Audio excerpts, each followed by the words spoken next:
आज हम पढ़ाने वाले हैं about the blood pressure medicine and one of the medicine which can help you to reduce the blood pressure that is diuretic. लेकिन जब आप डाययूरेटिक देंगे तो उसके कुछ साइड इफेक्ट तो होंगे ही।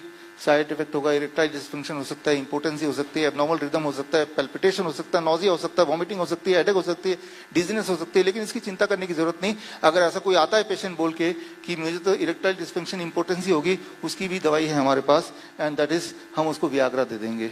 लेकिन वियाग्रा अगर देंगे तो उसका भी साइड इफेक्ट है, हेडेक हो सकता है, डिजीनेस हो सकता है, रनिंग नोज हो सकता है, इंडाइजेशन हो सकता है। लेकिन चिंता करने की बात नहीं, इसकी भी दवाई हमारे पास है और हम उसको हेडेक का पैरासीटामोल दे देंगे। लेकिन पैरासीटामोल अगर देंगे तो हो सकता है उसकी भी दिक्कत, साइड इफेक्ट तो कुछ होंगे ही, कॉन्स्टिपेशन हो सकता है, एलर्जी हो सकता है, रिएक्शन हो सकता है। लेकिन चिंता की कोई बात नहीं है, उसकी भी हमारे पास दवाई है ज़ेंटेक, हम ज़ेंटेक दे देंगे। लेकिन ज़ेंटेक देंगे तो उसकी भी कुछ साइड इफेक्ट तो होगा ही और वो पेशेंट दोबारा से वापस आएगा, बोलेगा मुझे इंसोम्निया हो गया, नोजिया हो गया, डायरिया हो गया, कॉन्स्टिपेशन हो गया। लेकिन डोंट वरी, उसकी भी दवाई हमारे पास है और वो दवाई हम उनको दे देंगे। तो इस तरह से आप समझिए कि कैसे खेल आगे चलता रहता है और चलता रहता है, चलता रहता है। तो बोलने का मतलब ये है कि आप एक चक्रों में फंसते जाते हैं, फंसते जाते हैं, फंसते जाते हैं, right. So you start with one, right, BP. सबसे पहले तो बीपी मेरा जो है इस वक्त, क्या वो बीपी कुछ हमें मैनेज करना है? Blood pressure, right, is it a disease, is it A number, right. वो आपको कोई तकलीफ दे रही है, आपको कोई बॉडी के अंदर से भूत आके बोल रहा है आपका ब्लड प्रेशर बढ़ गया, आप एक्चुअली मेजर कर रहे हैं, फिर एक आंकड़ा आ रहा है, वो आंकड़े से आप सेटिस्फाइड नहीं है, आपको लग रहा है ये आंकड़ा ज्यादा है, आपको लग रहा है, बस किसी ने बताया, आपको लगा, तो क्या करना पड़ेगा? इस आंकड़े को घटाना पड़ेगा। अब घटाने के लिए क्या करना पड़ेगा? कुछ ना कुछ तो लेना पड़ेगा ना।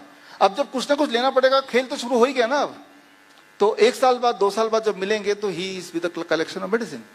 हाउ टू नो, कैसे डिसाइड करेंगे मेरे बॉडी में इस वक्त जो ब्लड प्रेशर है वो मेरे बॉडी के लिए ठीक है कि नहीं? हाउ, कैसे पता चलेगा? कौन बताएगा? ये 2 बातें हैं। तो कौन बताएगा और कैसे पता चलेगा, इसके लिए कुछ दुनिया के संस्था है जो ये ठेकेदार बोल सकते हैं कि हम बताएंगे।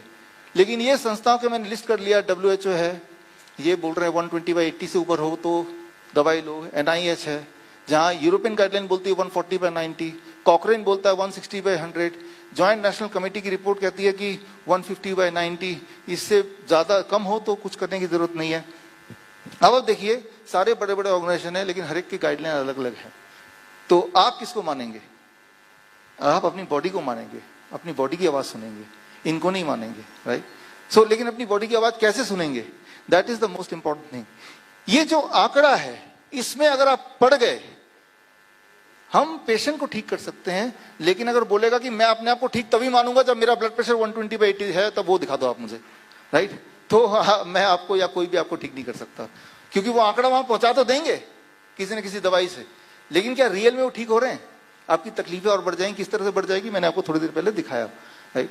तो आंकड़े को अगर आप चेस करेंगे तो ठीक होना मुश्किल है, क्योंकि जो आंकड़ा आया है ये अपने आप में ही क्वेश्चनेबल आंकड़ा है, और ये वैरायटी ऑफ आंकड़ा है, कोई एक आंकड़ा नहीं, एक कंसेंसस है नहीं, और ये भी बदलता रहता है, हमेशा बदलता रहता है। फॉर एग्जाम्पल, अगर हम कोलेस्ट्रॉल की बात करें, 1978 में जो Harrison principle of internal medicine जो बाइबल माना जाता है, उसको पढ़ेंगे तो उसमें है कि हाई कोलेस्ट्रॉल किसे बोलेंगे? जिसका 300 से ऊपर कोलेस्ट्रॉल है, टोटल कोलेस्ट्रॉल, हाई कोलेस्ट्रॉल बोल देंगे उसको। यानी कि 300 से ऊपर वाले जो लोग हैं उन्हें ही हम बोलेंगे कि आप दवाई लो। 1998 में ये खत्म हो गया, 300 से 250, 240 हो गया, यानी कि 240 से ऊपर वाले लोग एबनॉर्मल हो गए। 1998 के बाद 200 हो गया, यानी कि 200 से ऊपर वाले लोग अब बीमार माने जाएंगे, कोलेस्ट्रॉल, हाई कोलेस्ट्रॉल माना जाएगा। तो ये आंकड़ा देखिए स्क्वीज होता जा रहा है, धीरे धीरे कम होता जा रहा है। जैसे जैसे कम होता जाएगा क्या हो जाएगा? More people will be on medication. तो बीमारी यहां से शुरू हुई है। बीमारी यहां से शुरू हुई कि पहले हमने अपने आप को माना कि मैं बीमार हूं, और वो किसी तकलीफ की वजह से नहीं, वो एक नंबर की वजह से। और वो नंबर वो जहां से आया है वो भी एक क्वेश्चनेबल है, क्योंकि वो बदलता जा रहा है बार बार, और बदल नहीं रहा है, वो स्क्वीज होता जा रहा है। और वो सिर्फ कोलेस्ट्रॉल की बात नहीं कर रहे हैं, वो अगर थायराइड की बात करेंगे, 2003 से पहले थायराइड के जो पैरामीटर थे अप टू 6 से ऊपर होगा तो उसे एबनॉर्मल बोल देंगे, वो थायराइड की गोली पे आ जाएगा। लेकिन अब जो है 3 से ऊपर होगा तो वो भी एबनॉर्मल हो जाएगा। फिर मैं बोल रहा हूं कि अगर आप नंबर्स के चक्कर में पड़ेंगे, numbers are changing every day, और वो स्क्वीज होता जा रहा है। मैंने 2-4 एग्जाम्पल दिखाए, हर बीमारी का ऐसा ही है, हड्डियों की बीमारी का भी ऐसे ही है, कैंसर का भी ऐसा ही है।